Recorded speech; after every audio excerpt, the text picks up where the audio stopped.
So for this question here, let's see what we got here. We got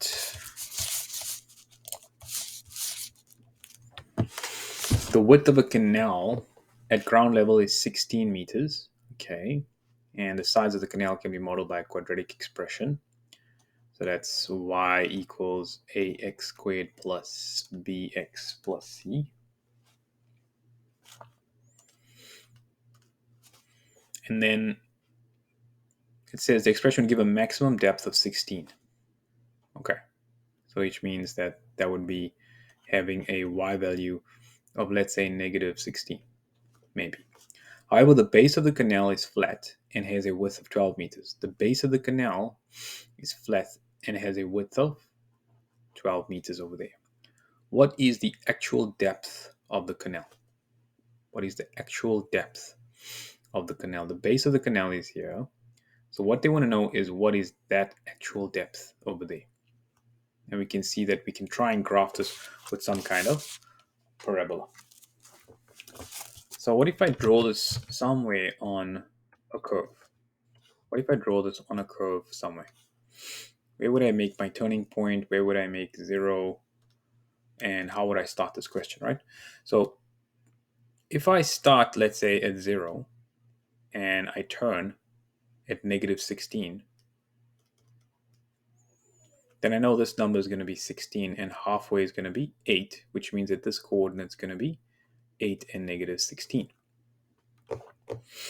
And what we're saying is that there's some number we don't know and some other value, x2, which we don't know, which will produce a length of 12 meters.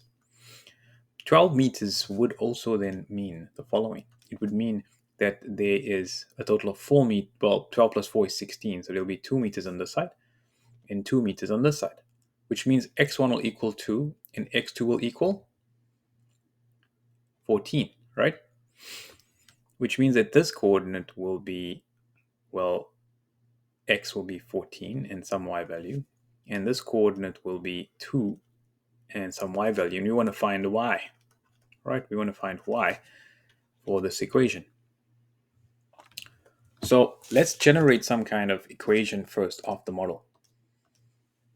And let's see if we can get that first. So we got y equals a times x minus p squared plus q. And we have our turning point, which is equal to 8 and negative 16. And we need to substitute that into the formula. Very importantly, so y equals a x minus 8 squared minus 16. And we have to substitute another point that it goes through, like 0, 0, because it goes through 0, 0, the whole parabola. And let's see if you can see if you can complete that. Try this and see if you can get the equation. Get a for me. So yeah, we substitute 0, 0 in there, and that's it. So we're going to get x equal to 0, y equal to 0. And so we end up with 0 equals a 0 minus 8 squared minus 16. That's going to be 64a equals 16. Then we divide by 64 on both sides. And so we get a to be equal to 1 over 4, 1/4. So that means I have an equation. I have a working equation, which is y equals to 1/4 x minus 8 squared minus 16. And if I make x equal to 2, it'll get me the y value that I need, right? Which would be that y value there. So let's go ahead and substitute 2 in there. We're going to get y equals to 1/4, 2 minus 8 squared minus 16, y equals 1/4, negative 6 squared minus 16, y equals, that's 36 divided by 4 is 9. 9 minus 16 is negative 7. So we can see this is going to go till the y value negative 7, and probably for both of them. And so the actual depth will be 7 meters deep for this question. Yeah. Okay. All right, let's have a look at another parabola. So this is a parabola going like this. And it's a skateboard ramp. Okay, so we got a skateboard ramp. It's going to go all the way down and back, but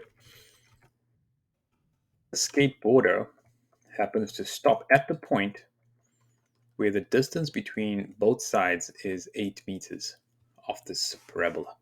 All right, so this is a parabola. And we told that the total depth of the entire skateboard is 4 meters deep. And we also told that the width of the parabola of this is given as 12 meters. And the question they're asking us is the following. How much has he traveled in terms of how deep, or find the value of y, find the y value, how deep into this parabola or this skateboard ramp this person has traveled. So we want to find y for this. Okay, and that's what they give us. Let's try it. See if you can get that. All right, what I'm going to do is I'm going to generate some kind of possible graph that we could work with over here. Okay, so let's say I got a possible graph like this. And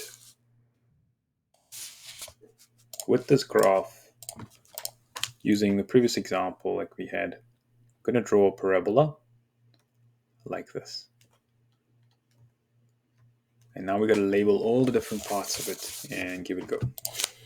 Okay, so what do we have enough information is the question. So over here, that's going to be my turning point, and we know that the y value is -4. We want to find that y value over there. If because of symmetry and the parabola, we know that this is going to be exactly equal to this side. And if that's 12 and that's 8, that means that this length and this length must add up to 4. And it's equal. So that will be 2 meters, and that will be 2 meters. So that the middle part over here is 8 meters from there to there, adding up to 12. That means that I have a coordinate that I work with. This coordinate, this x value would be 2, and this x value here, because this one is 12, being 12 meters, this will be 10 meters, which means I'll have the x-intercept at 10 and some y value. I'll have the x-intercept at 2 and some y value here. Now I want to find that y value, and I know the turning point is going to be halfway through, which is going to be 6, and -4 down. Because of symmetry, the total length is 12, halfway has to be 6. And so from here, we got y equals to a x minus p squared plus q. And my turning point is given as 6 and -4. So -4 will go into p, and it'll become x plus 4. And q would be, 6, -6 would go in here, squared, and -4 there, because that's my x and that's my y value for this. Okay. So now that I have that, I now need to find a, so I need to substitute any other point. And if I have to substitute any other point for this, what I can do is choose a point that I have, like 6 and -4. But the best point is 0, 0, which is there. So I'm going to choose that because that looks the easiest. So 0 becomes y, 0 becomes x, and that becomes 36a equals 4. And so 4 divided by 36 is going to be a, which is 1/9. And that helps me to get my equation. Now, okay, so let's have a look at this one now. So what we have here is that equation over there, which is y equals ax minus 6 squared. Now, we know what a is. A is 1/9, so that'll go in there. And that'll produce the equation. So let's get that equation going maybe here somewhere. All right, so that's going to be, all right, over here, which is y equals to 1/9 x minus 6 squared minus 4. And we know that if we want to find the coordinate 2y, if x is equal to 2, we put 2 into the equation, and we see what y value we get out from this. And it becomes 1 over 9, negative 4 squared minus 4. And so that becomes y equals 1 over 9 times 16 minus 4, which is 16 over 9 minus 4, which is the same as 36 over 9. That's negative 20 over 9. So y will be negative 20 over 9, and my coordinate would be that. Now 9 goes into 22 times, remainder 2 over 9. So that's when we have to now say, okay, well, 2 divides into 9, or 9 divides into 2. Got a calculator, 9 goes into the 0, goes into 20 twice, remainder 2 goes into 20 twice, remainder 2 goes into 20 twice, so 0.222222 recurring. That's what 9 of 2 is going to be, so negative 2.22, and that's going to be this number here. And so therefore, y is equal to negative 2.22, and so we have our final answer there. So the next question says, find the possible values of d if real solutions exist for that. Okay, so firstly we have x squared plus 5x minus 1 minus d x squared plus 1 equals 0. And we want to find possible values of d such that real solutions exist. So that means we're dealing with delta. So delta must be greater than 0, and so therefore b squared minus 4ac must be greater than 0. Now for this, I can see x squared over here, and I can see x squared over here, so we need to bring everything together. So I'm going to multiply the bracket out and bring all x squared terms together, bring all x terms together, and all constants together. So we can see those two can end up together. It's going to be x squared minus dx squared plus 5x minus 1 minus d. And we can see there's my c value, there's my b value. So from here, I need to get my a value. So I take x squared out, and I'm left with 1 minus d. And so that will be my a value. Okay? All right. So that's my a value, that's my b value, and that's my c value, carefully put together. So therefore, if I have to put it into this equation now, I'm going to have b is equal to 5, so 5 squared, minus 4 times a is equal to 1 minus d, and c is equal to minus 1 minus d. And this is going to be 25. This is minus 4, 1 minus d. It will become plus, and I remove the minus to become 1 plus d for that. And then I just multiply the bracket out. And it'll become a difference of squares, which is 1 minus d squared. And then 4 times 1 minus d squared. So 25 plus 4 times 1 minus d squared. 25 plus 4 minus 4d squared is 29 minus 4d squared. And all of this is greater than 0. And so from this here, we can see that if I take d squared, 4d squared over to be less than 29, and if I divide by 4, d squared must be less than 29 over 4. And this is a sad-shaped parabola because that a value is negative, and we know that we have the positive square root of 29 over 4 and the negative square root of 29 over 4 as my critical values once we square root this. We've got to decide if it's greater than 0, it's above the line, so it's going to be between the two. That's where my solution will lie, between the two values. So d would be greater than negative root 29 over 4 is root 29 over 2, and less than root 29 over 2 in the positive of it over there. And so that's why those are the values for d that will produce real solutions for that.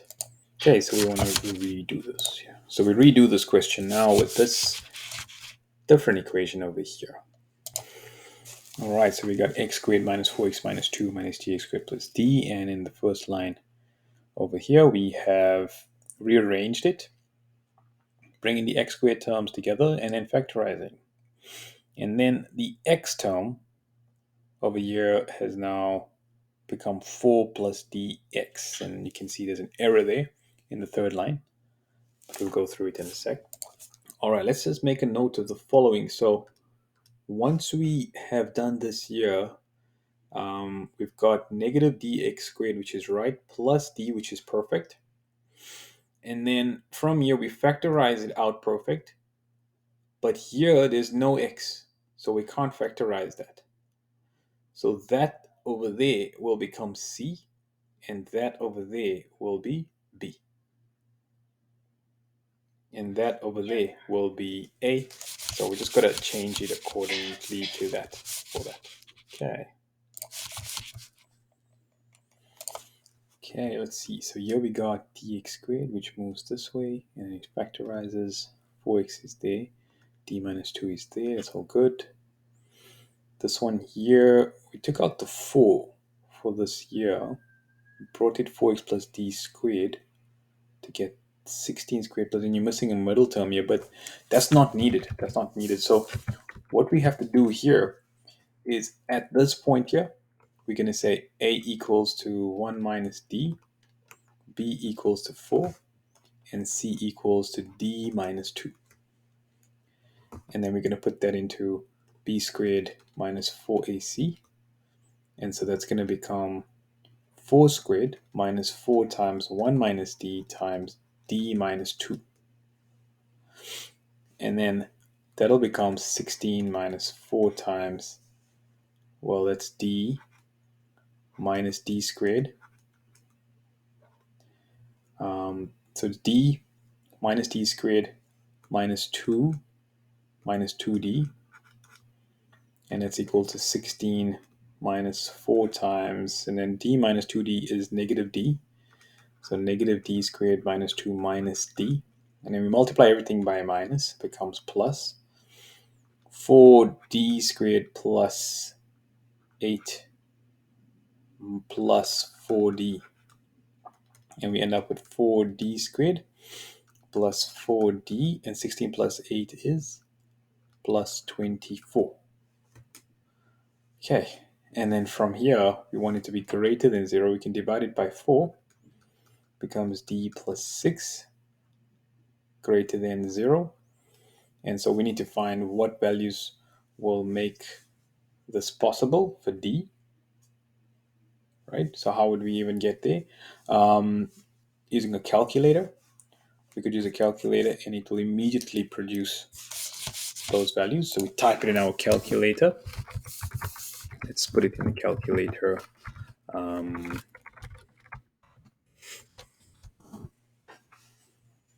And we're going to get that. So we find that d does not exist. Does not exist. And therefore, there is no possible value of d that will produce real roots for this equation over here for this. But let me double check my calculations, make sure they're all correct. So I got x squared minus dx squared, which is there, perfect. And then I've got all of this as is. And I made this c, which is there. And I made this b, which is there. And I made this a, which is 1 minus d, which is right. So b squared is going to be 4 squared. B squared minus 4ac, so 4 times 1 minus d times d minus 2. Let's see if I multiply this correctly out. If I made this a positive, I could have made this into d minus 1. And that might have been more easier not to make a mistake. So this is going to become d squared minus 3d. And I think that's where I made an error. So that's d squared minus d minus 3d plus 2. That makes more sense. All right, so what I was supposed to have here was a negative d minus 2d, which would have given negative 3d for this. And so that's going to change this now on these lines on the way down here. Okay, so let's neaten up this bit now. I'm going to put a block on this side here, and we're going to work again through this part here. Okay, so they spot the error, which is excellent. And if you're finding you don't have enough space in the exam, make sure you write more with more space. It's always good. So then you get 16 minus 4 times, we changed the minus into a plus, times, and then we got d squared minus 3d plus 2 is greater than 0. So this is 16 plus 4d squared minus 12d plus 8 is greater than 0. That'll be 4d squared minus 12d. 16 plus 8 is 24, greater than 0. And so we divide everything by 4. 12 divided by 4 is 3d. 24 divided by 4 is 6, which is then going to be greater than 0. And that would be producing my critical values for d, which would equal 2 possible answers. So let's put that on a calculator now. And that produces no real roots as well. So no real roots. Done for this one. Alrighty then. Okay. All right, try this question and let's see, take some time, see if you can get it, and then we'll go through it. I would normally start by making this corner 0, 0, and then using that as my axes. So you could do that. All right, there are 2 lanes of equal width through a tunnel.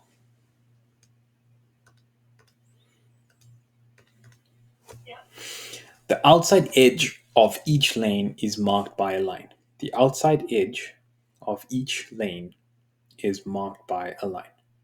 So that a car of height 1.8 meters would have a minimum clearance of 0.1 meters above the top of the car. Okay, so there are 2 lanes of equal length through the tunnel. And this is the left side of the lane. So maybe let's double check that diagram, right? So if the tunnel is like that, then what we're saying is, I think, what they're saying here is that the left side of the lane is in here, and then the middle of the tunnel is over here, and the cars are coming out from here, like this.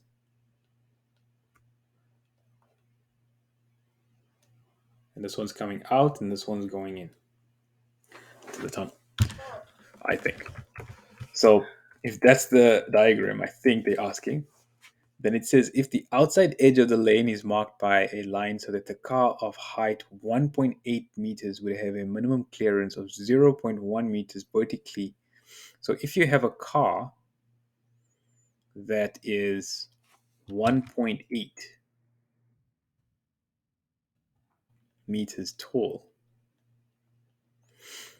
then it would have a minimum clearance of 0.1 meters vertically from the top of the car to the tunnel roof. Okay. Now that's not double check. There are 2 lanes of equal width through the tunnel, right? 2 lanes of equal width.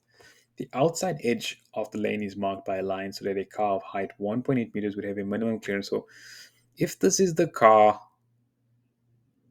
a minimum clearance of 1.8 meters. Okay, so of minimum clearance of 0.1 meters, which means that a car, this is my car, the height is 1.8, car of height 1.8. Okay, so let's say, so hypothetically speaking, from here, I have a car, let's make the car into like a block. Okay, I'm gonna make a block car. All right, so there's my car there. This car is going to be a total of 0.1 meters minimum, which means that side there, right? That side is the minimum, and this side is the maximum height between the car, and that'll be 0.1 if this is 1.8 meters tall.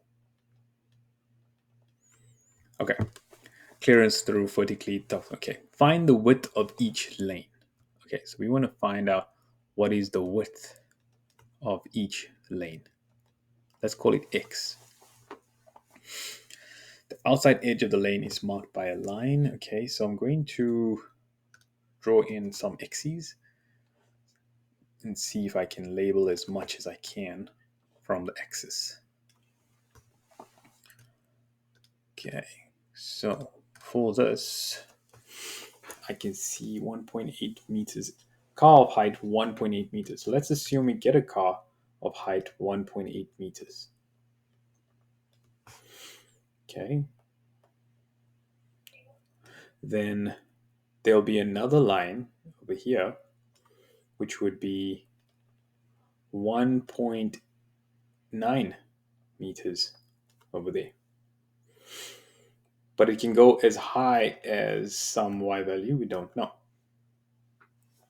How are we going to find the width of the lane is the question. Do we know more information about this? There are two lanes of equal width.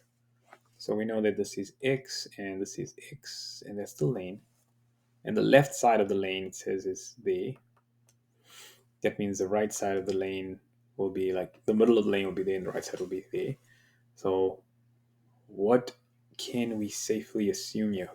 Find the width of the line. Do we need to assume something as well?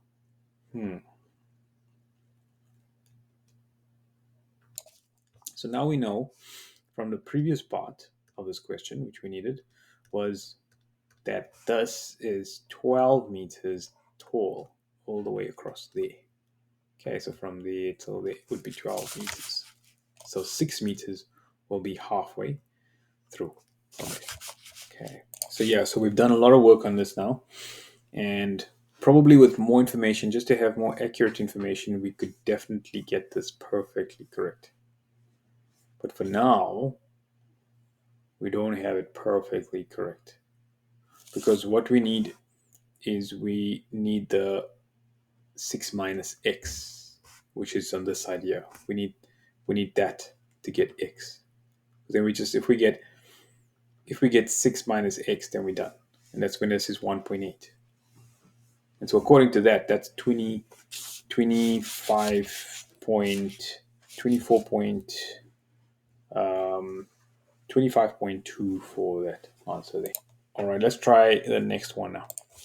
So the area of the garden for this question is given as base times height divided by 2, or half times base times height, which is a half times 4 times 3. Half of 4 is 2, 2 times 3 is 6.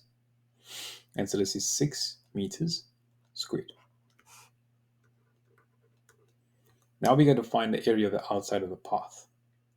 If this is 5 and this is 4 and this is 3, this is 1, and this is going to be 5 meters squared, this area over here. This is going to be 3 meters squared, this area over here. And this one here is going to be 4 meters squared, which is that area over there. But it says here the difference between twice the total of the area of the path and the area of the garden is twice the total area of the path. So we got to get the total area of the path. So I need to get these different paths. Let's say A, B, and C. We know what this area is. This one is pi divided by 4 because it's pi r squared and r is 1. So that's pi over 4. So area of C is equal to pi over 4. How do we get this? We need to get the angle on the inside. To get the angle over here, which is alpha, we need to use some trigonometry. So if I use, let's say, tan alpha, it'll equal 4 over 3. And so alpha will equal shift tan 4 over 3. And that'll help me to get that outside angle there. And so we put it on a calculator. Okay.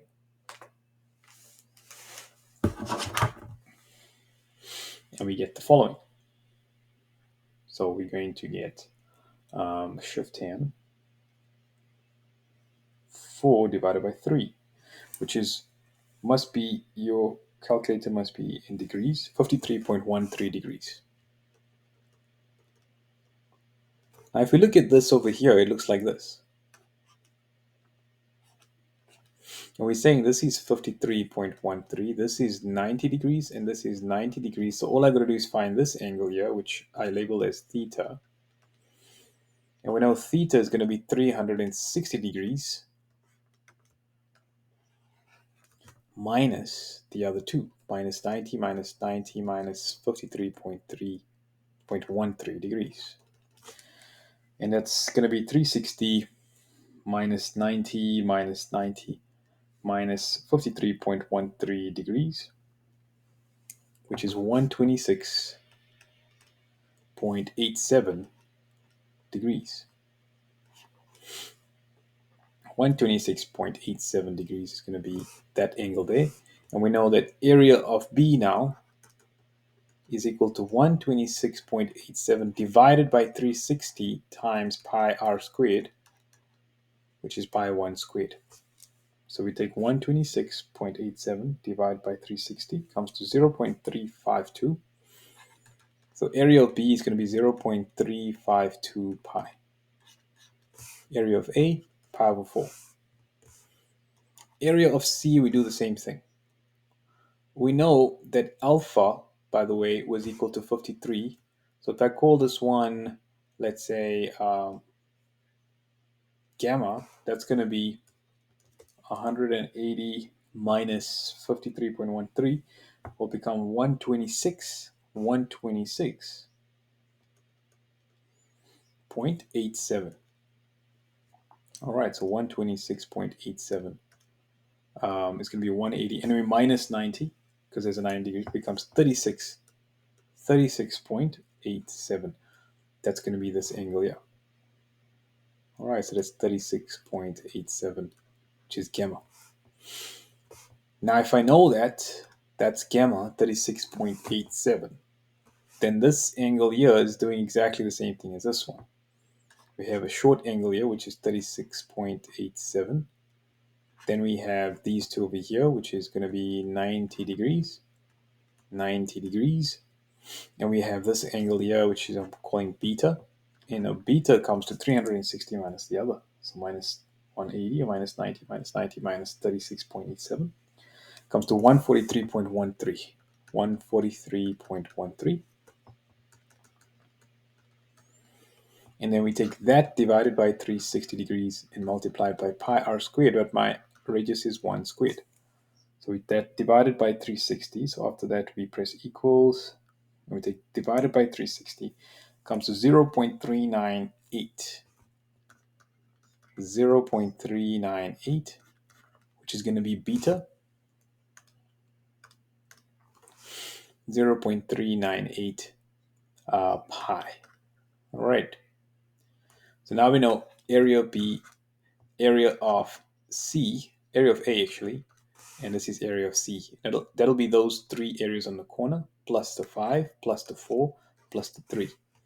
Okay, so the area of the path will be given by area of C, area of A actually, area of B, plus the area of C, plus 5, plus 3, plus 4. And so that comes to 0.398 plus 0.352 plus pi over 4 plus 5 plus 3 plus 4. Okay, 0.398 plus 0.352 plus pi over 4 plus 5 plus 4 plus 3. 13.54. And this comes to 13.54. Now, 13.54 minus the area of the garden is 2 pi meters squared. Find the length of the longest side of the garden, it says.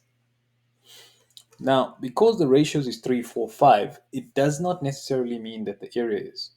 But this is now going to be that. What does difference mean? Difference means minus. So I'm going to take that and I'm going to minus the area of the garden, and it's going to equal 2 pi. And it says find the length of the longest side of the garden, which is that side there. Now we don't really know, but we know it's a ratio.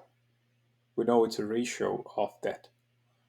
Now the area of the garden is going to be given by, if I move this over and I move that over, it's going to be given by 13.54 minus 2 pi. 13.54 minus 2 pi. And that's going to be half base times height. Okay?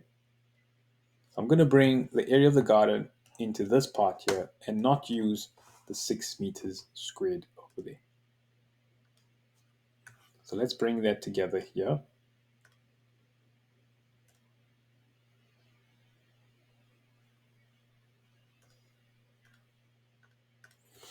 So we're going to go 13.54 minus 2 pi is equal to half times base times height.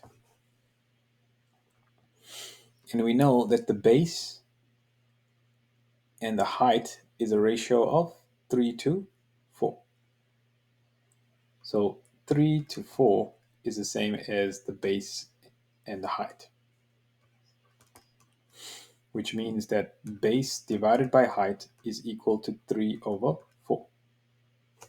All right? Base divided by height is 3/4.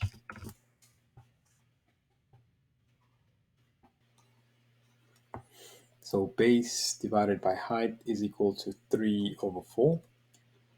So we can write one of them as the other. So let's say 4b over 3 will equal h. So I can leave the b and I can change the h into 4b over 3 for that over there.